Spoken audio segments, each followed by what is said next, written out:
महामंडलेश्वर स्वामी आशुतोषानंद गिरी जी महाराज, वाराणसी से। महाराज जी, जय श्री राधे।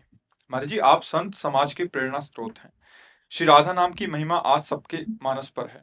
एक जिज्ञासा है महाराज जी, गुरु कृपा एवं अध्ययन से निर्गुण निराकार में मन दृढ़ हो गया, परंतु जब से आपको सुन रहा हूँ, मन श्री राधा रानी के साकार दर्शन के लिए उत्सुक है। आपकी कृपा हो जाए तो संभव होगा। महाराज जी, मार्गदर्शन करें। महाराज जी, सदगुरुदेव भगवान की कृपा से आद्य गुरु भगवान शंकराचार्य जी की शरण में बचपन से मिली नैष्ठिक ब्रह्मचर्य, महावाक्य संन्यास मार्ग का। तो ऐसा नहीं कि उधर का विश्वनाथ जी की कृपा से घाटों में कई वर्ष व्यतीत हुए काशी की। हमें तो पता भी नहीं था कि क्या राधा रानी, क्या लालजू महाराज, क्या वृंदावन। अनन्य शिव के उपासक, अनन्य, क्योंकि बचपन से ही सन्यासी महापुरुषों का संग रहा। वो भ्रमण करते, घर आते जाते, तो बचपन से उनका चरणोदक और उनके वचन, तो संतों की कृपा से ही। और जब हमें गायत्री मंत्र मिला तो सन्यासी गुरुदेव के समीप विराजमान उनके शरणागत विद्वान से मिला। मतलब हमारी भूमिका की नींव ही जो परमार्थ की बनी ना, वो सन्यासी महात्माओं से बनी। तो सन्यास मार्ग ही बहुत वर्षों तक अचानक विश्वनाथ जी की कृपा से बात आई है। जो अंतर्यामी तत्व है वही अपने प्रेमी जनों के लिए, जैसे भगवान शिव निराकार भी हैं और साकार भी हैं। जब हम आत्मस्वरूप से चिंतन करते हैं तो वही हैं, दूसरा तो है नहीं ना। और जब हम इन नेत्रों से जो अगोचर तत्व है उसको देखने की हट करते हैं, व्याकुलता करते हैं, तो वही प्रकट हो जाता है। दूसरा तो उसमें है नहीं। वही शिव जिस रूप में चाहो उसी रूप में उसका साक्षात। जब हम महादेव जी की कृपा से वृंदावन आए तो पहला अनुभव यही हुआ कि जो कर्पूर गौरम है ना, वही गोरी प्रिया जी गौर। तो ऐसा लगा कि सरकार इस रूप में जो है पहला जब प्रवेश हुआ है, तो पहला, क्योंकि अपनी जो निष्ठा होती है वही तो रंग लाती है ना। तो भगवान शिव का रूप कैसे है? कर्पूर गौरम। और आगे वर्णन करते करुणा अवतारम, करुणा का। तो लाडली जी का स्वरूप क्या है? करुणा में, सहज करुणा में, सहज स्वभाव पर नवल किशोरी जी को मृदुता, दयालुता, कृपालुता की रास है। और महादेव जी को प्रगट में सब लोग कहते हैं भोले नाथ। प्रियाजू क्या कहते हैं? भोरी प्रियाजू, गोरी भोरी कहते ला। तो पहला अनुभव हुआ कि वही वही दूसरा नहीं। लीला में एक ही तत्व है, सिद्धांत में दूसरा तत्व नहीं है। अगर तत्व ज्ञान की दृष्टि से देखो तो किसी भी संप्रदाय, किसी भी महात्मजन को जब अनुभव होता है तो एक ही तत्व का अनुभव होता है। और जब उस अनुभव किए हुए तत्व में प्रेम का भेद स्वीकार किया जाता है तब वो लीला संपादन होती है। अगर प्रेम भेद स्वीकार न किया जाए तो फिर लीला में प्रवेश नहीं होता, वो सहज स्वरूप में मुक्त हो जाता है। कुछ भी स्वीकृति मोक्ष में बाधक है।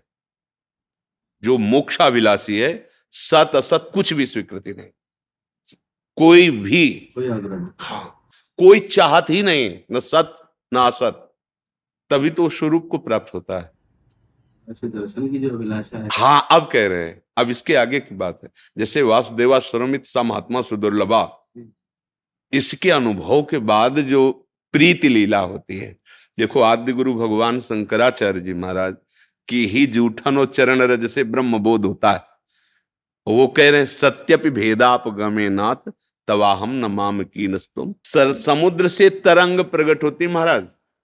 तरंग की ताकत नहीं कि समुद्र प्रकट कर सके। हम में और आप में यद्यपि भेद नहीं, सत्यपि भेदाप गमे नाथ तवाहम न माम की नस्तुम। किंचन मात्र अंतर नहीं महाराज, ये तो बात पक्की है। पर समुद्र से तरंगे अनंत उत्पन्न हो सकती है, लेकिन एक भी तरंग में ताकत नहीं कि समुद्र उत्पन्न। तो आप समुद्र हैं, हम आपकी तरंग हैं। भगवान शंकराचार्य जी की षटपदी है, बहुत पहले जब संन्यास मार्ग में थे तब याद हुआ था वो।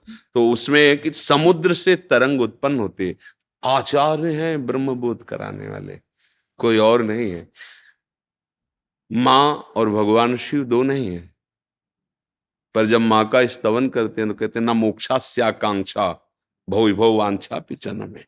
मतलब आप देखो, मोक्ष प्रदान करने के लिए ही आचार्य चरण के रूप में भगवान शिव, शंकरम शंकराचार्यम, जब प्रीति की बात आई तो आचार्य चरण बोलते न मोक्षास्याकांक्षा भव विभव वांछा पिचन में। अगर कह दे वो लोगों के लिए कह रहे हैं तो उनकी दृष्टि में लोग हैं नहीं, जो ब्रह्म स्वरूप में स्थित करते हैं उनकी दृष्टि में लोग थोड़ी है।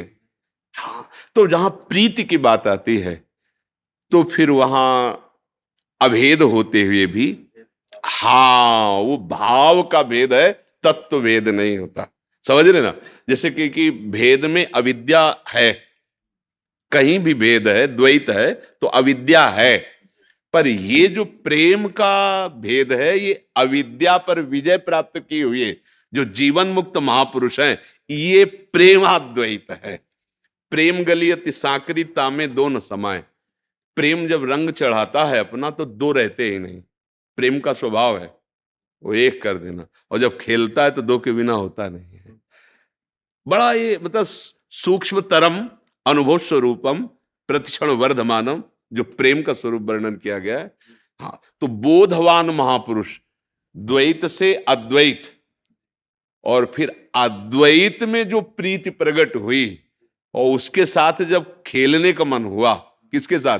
जो अपना स्वरूप है, जो अपना अनुभव है, तब वो ये खेल प्रारंभ हो जाता है प्रीति का। अब प्रीति का खेल जब प्रारंभ होता है तब उसका जो भाव रहा है जीवन में कभी भी वही भाव प्रकट हो जाता है। अगर कांता भाव रहा है तो कांत भाव में आ जाएगा, दास्य भाव रहा है तो दास्य भाव। पर ये मायाकृत नहीं है, ये अविद्याकृत नहीं है। जैसे स्वामी सेवक भाव जिनको अनुभव नहीं है वो कहते हैं ये अविद्याकृत है। हनुमान जी महाराज से एक बार परम ज्ञानी वशिष्ठ जी ने सभा में पूछा कि हनुमान तुम कौन हो? तो उन्होंने कहा कि समझ गए कि परम ज्ञानी वशिष्ठ जी जो है जानना चाह समाज को। उन्होंने कहा कि देह भाव से मैं प्रभु का दास हूं और जीव भाव से प्रभु का अंश हूं और तत्व भाव से वो दूसरा कोई। वस्तुतः परम ज्ञानी महापुरुषों ने ऐसा ही किया है, नारायण स्वरूप दंड की आराधना। अब आप सोचो, उस आत्म स्वरूप का कोई नाम रूप नहीं है, लेकिन जब आपको हम प्रणाम करेंगे तो आप हमें शिक्षा देंगे कि बोलो ओम नमो नारायणाय, तो आप उत्तर देते हैं नारायणाय नारायणाय। हे प्रणव स्वरूप नारायण, आपको हम नमस्कार करते हैं। आप कहते हैं आप भी तो नारायण ही है ना, नारायण नारायण। समझ रहे ना? तो नाम रूप आया ना। अगर हमारा कुछ भी चेष्टा होती है तो उसी नाम रूप में ही होती है, पर वो अनासक्त होकर अद्वैत स्थिति में रहते हुए भी ये द्वैत लीला चलती रहती है। गुरु शिष्य की लीला या सेवक स्वामी की लीला, पर होती अद्वैत निष्ठा है। जैसे प्रेम अद्वैत किस स्थिति में होता है? उसे ब्रह्म नहीं, माया नहीं, नहीं जीव, नहीं काल, अपनी उसुदिना रही, एक रहे हो नंदलाल, रह गया। प्रेमी प्रीतम में लीन हो गया। अब कान भय प्राण में, प्राण भय कान में, ही में न जान परे कान है कि प्राण है। कृष्णाकार वृत्ति, भगवदाकार वृत्ति। अब ज्ञान में ब्रह्माकार वृत्ति, आत्मरति, आत्मस्वरूप।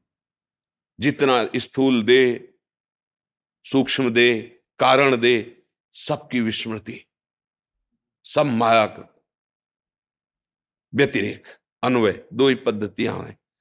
नहीं नहीं है, जब है तो भी सब है। सर्वम खलविदम ब्रह्म नेना नास्ति किंचन।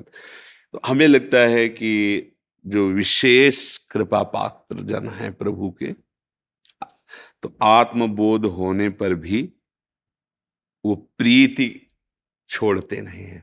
देखो आप बड़े महापुरुषों को देखो, हाँ कृष्णात परम की तत्व तो हम न जाने जी। उसी धारा पर आप जी और दास की भी इच्छा ऐसी चल रही है, हम क्या जी। बताएं। तो यही तो बात है कि जब महादेव जी प्रसन्न होते हैं अत्यंत, तो वो फिर आंतरिक प्रीति प्रदान, सच्ची कहते हैं मुझे कुछ पता नहीं था प्रियाजू क्या है, लालजू कुछ अनन्य भगवान शिव के। ये 2-4 वर्ष की नहीं, बचपन से लेकर के कई वर्ष तक गेरुआ वस्त्र धारण किए हुए, जटाजूट भगो घाटों में पड़े रहना, आकाश वृत्ति से रहना, किसी आश्रम से भिक्षा भी नहीं लेना, जो समीप आ जाए प्रारब्धवशात तो ठीक, नहीं तो गंगा जल। कई कई दिन भगवान शिव की लग रही है ऐसे, कई कई दिन। अब वहां घाटों में जो हम एकांतिक पड़े हैं, तो कहाँ फिर कभी जैसे 80 घाट आए और शाम टाइम बैठ गए नीचे, तो कोई मिठाई दे दी, कोई थोड़ा सतुआ ऐसे दे दिया जैसे भिक्षुकों को बांटते। बस बस यही था, मुझे तत्वबोध प्राप्त करना है, नहीं अब मुझे भ्रम में नहीं फंसना है, नहीं ये सब भ्रम है, ये सब भ्रम। उनका खेल देखो जी। तो हमें लगता है कि जब महादेव द्रवित होते हैं तो वो प्रीति रस प्रदान करते हैं। स्वयं महादेव जी ने अनुभव कराया कि तुम चिंता मत करो, देखो मैं अपने सिर पर क्या धारण करता हूं।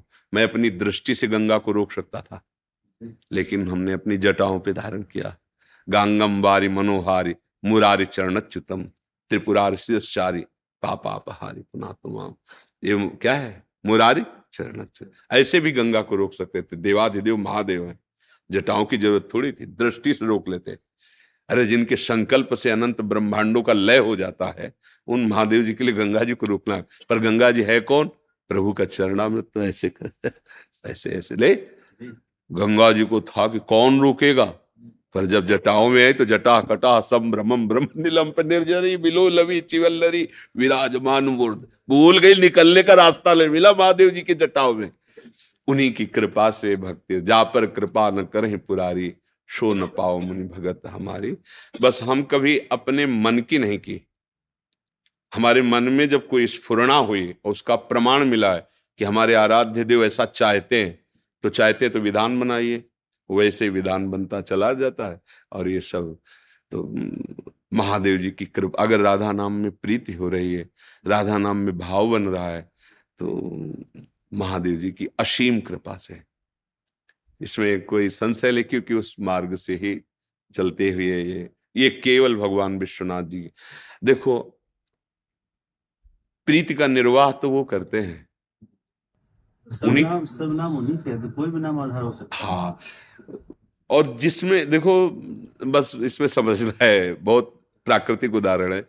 दूध, अदौटा, खोया, फिर बर्फी, पेड़ा, रबड़ी, है ना? एक ही पदार्थ के कितने। तो ऐसे ही राधा नाम सुधा रसम रसी तुम जिब्रास्त में बिवला। अगर आपको पेड़े में क्या, तो दूध ही तो है ना, बर्फी में वही है ना, रबड़ी में भी वही, अदौटा में भी वही, खोए में भी वही, उसी में सब समाया हुआ है। हाँ, पर जब रबड़ी नहीं एकदम तो ये राधा नाम सुधा रसम रसी, तो ऐसा स्वयं हरि, स्वयं हरि राधा राधा राधा राधा रखते हैं। बहुत ही मतलब एकांतिक विषय ना। हम आपको हृदय की बात बताते हैं, हम सच्ची आपसे कहते हैं, महादेव जी की अपार कृपा हुई, जीवन में कभी हम समझ ही नहीं पाते। अगर महादेव जी कृपा करके ये रस ना देते तो कभी नहीं समझ पाते हैं। ये महादेव बार बार उनका आज भी निर्वाह कर रहे हैं। देखो प्रसादी चंदन ये जब काशी से आते हैं ना, तो हमें लगता है कि महादेव जी अपने पार्षदों से भेज रहे कि तू चिंता मत कर, मैं तेरे साथ ही हूँ। आज भी उनकी कृपा प्रसारा। इसलिए हमें लगता है कि आप पर महादेव जी की विशेष कृपा है, विशेष कृपा है।